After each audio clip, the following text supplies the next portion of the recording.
Matching atomic basement masks. This one's for Steph, and this one's for Mike.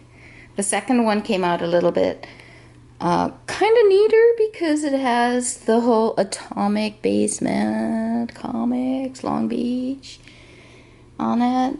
This was the test one, so now I kind of know how I'm gonna do that.